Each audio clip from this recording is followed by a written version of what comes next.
Hello everyone, welcome back to our new video where we'll study the applications of direct and inverse variation. I have labeled it as part 1 video because I'll be having few more videos on this. Now we know what is direct and inverse variation. Just for revision, consider any two variables x and y. X will be directly proportional to y if when the value of y increases, the value of x also increases. If the value of y decreases, the value of x also decreases.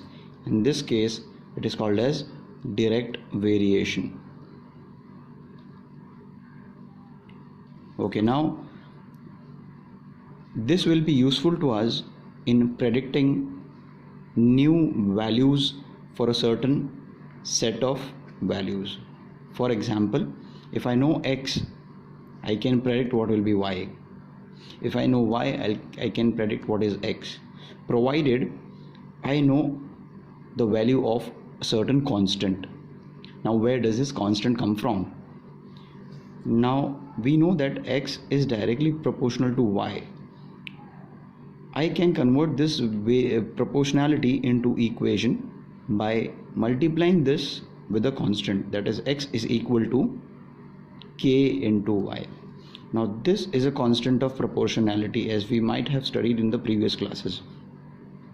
So to find this constant of proportionality, why do I need this constant of proportionality? Because I'll be able to predict the values for a set of another values. Now, how to find constant of proportionality? So k is equal to x upon y. This is for direct variation. Now let us see for inverse variation. Now consider two variables x and y where it is inversely proportional. So x is inversely proportional to y. This is the case when the value of y increases, the value of x decreases, and when the value of y decreases, the value of x increases. So this is your inverse variation. Now again to predict the values or apply it, we need to know the constant of proportionality. Again, we know that x is inversely proportional to y. This will be useful to me only if I convert it into an equation. So what do I write? X is equal to k upon y. And how do I get that constant of proportionality? K is equal to x into y. So always remember that for direct variation,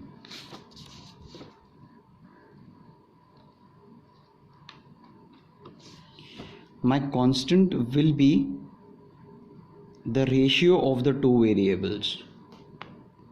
For inverse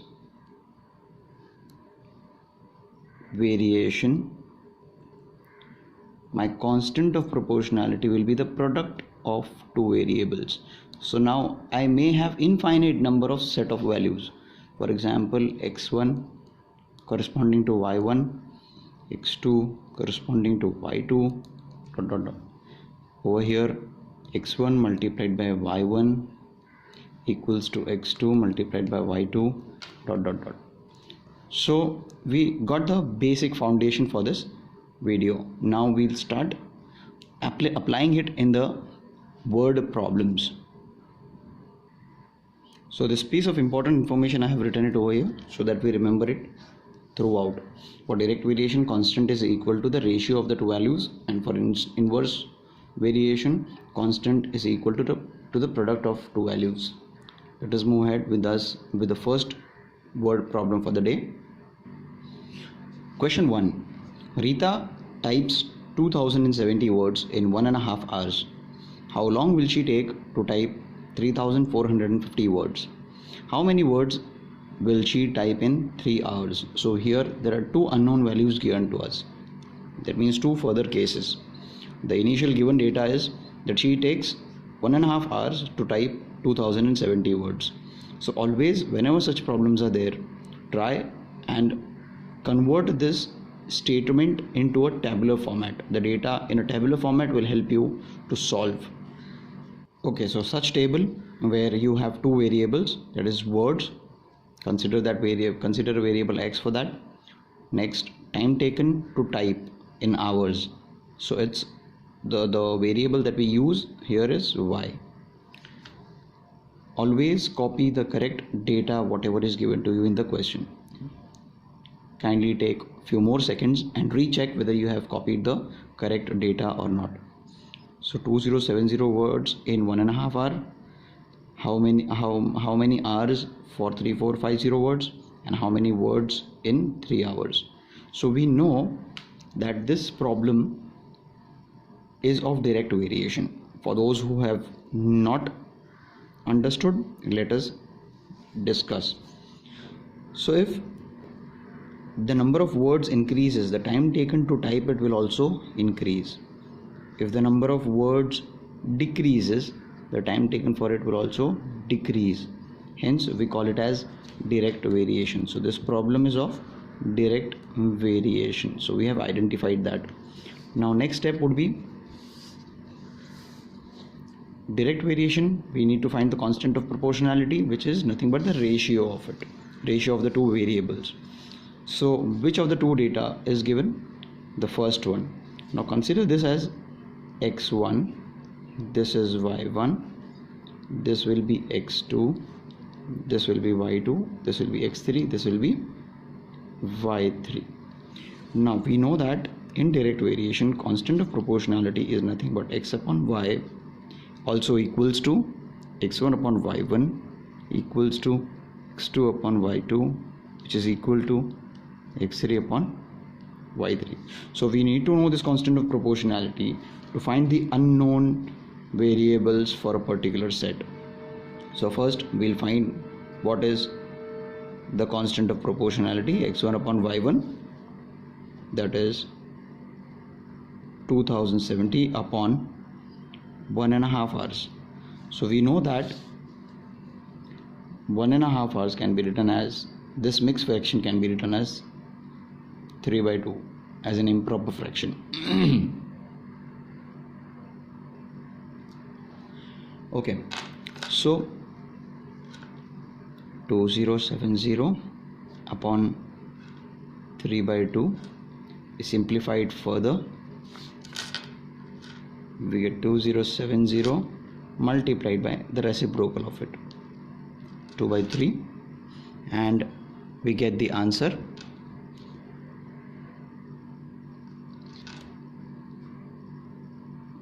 1380. Now we know the constant of proportionality, so we can further solve it for x2 and y2. Now y2 will be calculated in this manner. We know k is equal to x2 upon y2. Over here y2 is unknown for us, therefore y2 is equal to x2 upon k, which is nothing but x2 is 3450 upon k is 1380. So this further calculation will give me 2.5 or 2.5 hours. Let's move on to the last unknown value, that is x3. Again we can write it as k is equal to x3 upon y3. We don't know what is x3, so therefore x3 will be equal to k multiplied by y3, which is 1380 multiplied by 3 hours. 3 is 3, therefore x3 is, when you multiply this, you get the answer 4140 words. So after completing this problem, we are supposed to write the whole data again in the tabular format or in the answer statement. Since this is a word problem, we need to write in the answer statement. So the first sub question was, how long will she take to type 3450 words? So she will take 2.5 hours to type 3450 words, and she will be able to type 4140 words in a span of 3 hours. Now, how do we check? So one of the main steps after solving a problem is to check whether we have solved it correctly or not. One is by checking the calculations, the other is by applying some logic. So we see over here 2070 words can be written can be typed in 1.5 hours. So what will be the double of it? Because double the time should be double this over here. Also 3450, if my typing words are increased, my time should increase, so my time is also increasing. So this means our problem is correct. Let's move on to the next question for the day. The total cost of 18 packets of washing powder, each weighing 1.5 kgs, is rupees 1242. Find the cost of 14 packets containing the same washing powder, each weighing 2 kgs. So now there's some twist in this question. Now you are not supposed to directly use the values, make the table and solve. First you need to understand this. The total cost of 18 packets, that is number of packets. Now each weighing how much of washing powder? Each weighing 1.5 kgs of washing powder. It costs me rupees 1242. Find the cost of 14 packets containing the same washing powder. That means the quality or the brand of the washing powder is same. So cost per whatever quantity is same. Each weighing 2 kgs. So you cannot directly multiply, because consider this. If 1.5 kg of washing powder costs rupees 1242 for 18 packets, so will it be equal to 2 kg packets multiplied by 14? So the amount of washing powder is not the same in both the case. So what quantity will be same in this? The amount of washing powder, that is the total mass of the washing powder, will remain will be my basic quantity that I'll be considering, because I cannot compare the costs when the sizes of the packets are different and the numbers are also different. So I need to have one thing which should be in common, and that is nothing but the mass. So we can find the total kgs or the total mass of the washing powder. So 1.5 kgs packet, so 18 packets of 1.5 kgs washing powder will be how much kgs, and 2 kgs packet, that is 14 packets of 2 kgs of washing powder, same washing powder, weighs how much? So now this variables can be comparable, and then we can find the cost of washing powder based on the masses and not on the size or the number of packets, because here the size is different and the number of packets is different. size and number of packets are different, so we cannot compare it directly by the number of packets or by the size. Hence we'll find out the mass of the washing powder in each case. In this case, what will be the mass of the washing powder, and in this case, what will be the mass of washing powder. So let us start solving the problem. So 18 packets multiplied by the mass of each packet, that is 1.5 kgs, gives you 27 kg. Now 14 packets multiplied by the mass of each packet, that is 2 kgs, is 28 kgs. Now considering these two variables, I'll construct a table, because now I can have a similar quantity. So table will be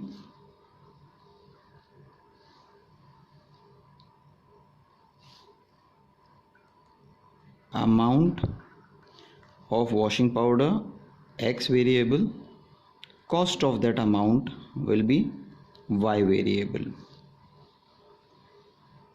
So if the amount is 27 kgs, the cost as per the question is 1242, that is 1242.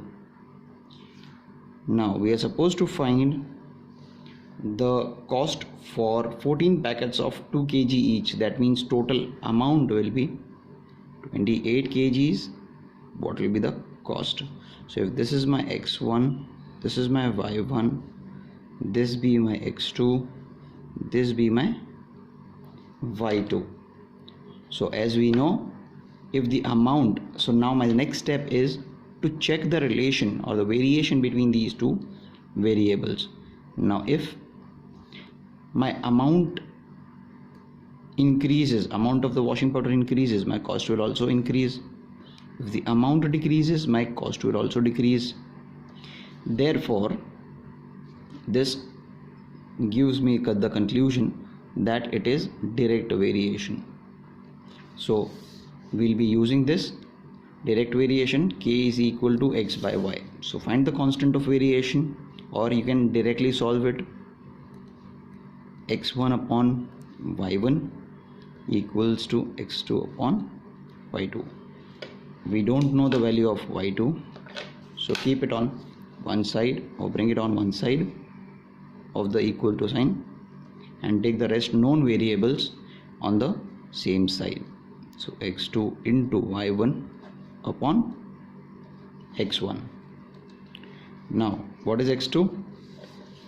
28 multiply by what is y1? 1242. And what is x1? x1 is 27. So this is your task to solve this question. So the answer to this is rupees 1288. You are supposed to write an answer statement. So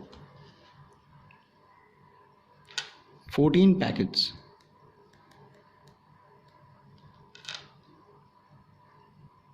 of 2 kgs each will cost rupees 1288. Now how do I cross check whether this value which I have got is correct or not? Logically, 27 kgs cost rupees 1248. So 28 kgs will cost me how much? So obviously if I'm taking more amount, the value should be more. So 1288, 27 kgs was 1242. Okay, this is one shortcut, or you may say a logical method of checking whether you have gone right or wrong in comprehending and solving this question. Let's move on to the next question. Third question for the day. In a map drawn to a scale of 1:4 crore, Sub question A. If the distance between the two cities is 11 centimeter, find the actual distance between the two cities. Distance between the two cities is 11 centimeter means the distance on the map is 11 centimeter. So we are supposed to find the actual distance between the two cities on ground. Next sub question. If the actual distance between the two cities is 250 kilometers, what would be the distance in centimeters between these two cities on this map? So before actually jumping on to solve this problem, I would like to show you a map.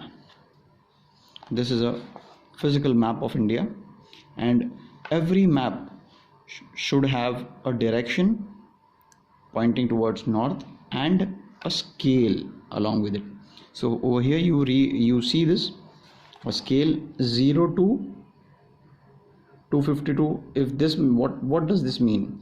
So if it is 0 to 252, this much distance on this map is equals to 252 kilometers.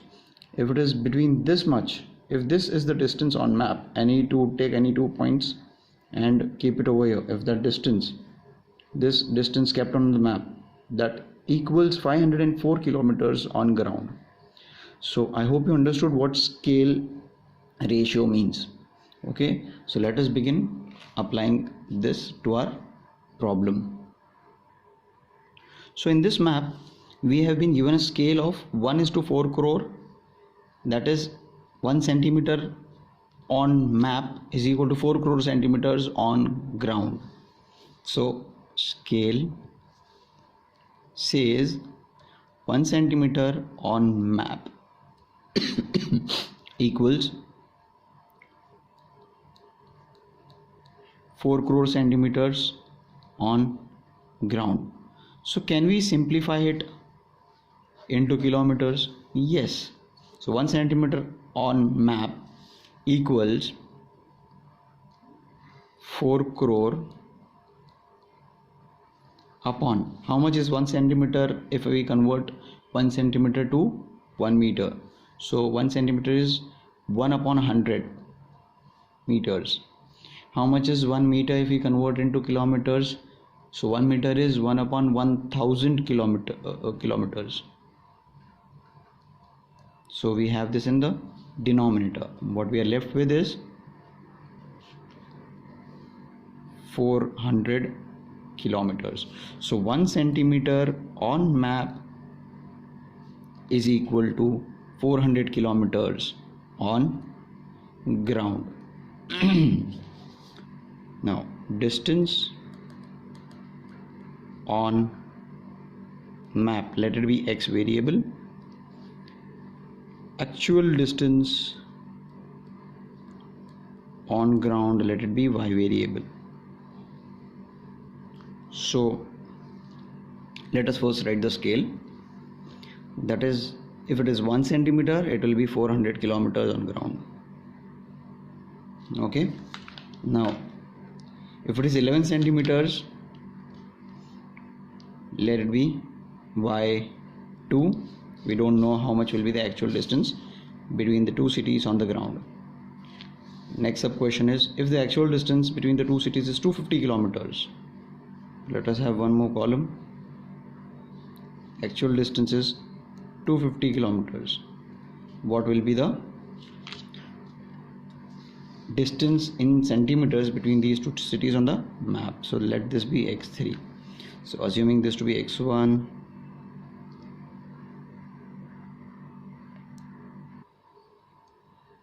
y1, x2, y2, x3, and this will be y3. So let us solve this problem also in a similar fashion, the way we have solved the previous ones. We are supposed to equate to find the constant. What is the constant? X by y. So we can write it as x1 upon y1 equals to x2 upon y2. So we don't know y2, therefore we write y2 is equal to x2 into y1 upon x2 into y1 upon x1. We substitute these values. What is x2? 11 multiplied by, what is y1? 400 divided by 1. So my first answer is 4,400 kilometers. Next sub question, if my actual distance is 250 kilometers, what will be the distance on the map? So x1 upon y1 is equal to x3 upon y3. We don't know x3, so x3 will be equal to x1 into y3 upon y1. So x1 is 1 into y3 is 250 divided by y1 is 400, which should give you 5 5 is 5 8 is 0.625 centimeters. So answer statement for sub question A, answer statement for sub question B would be that 11 centimeter on the map equals 4,400 kilometers on ground, and 0.625 centimeters on map equals 250 kilometers on ground. I hope this was clear. That's all for today. In the next part of the video, we'll solve some problems based on applications of inverse variation. Thank you for patiently watching the video.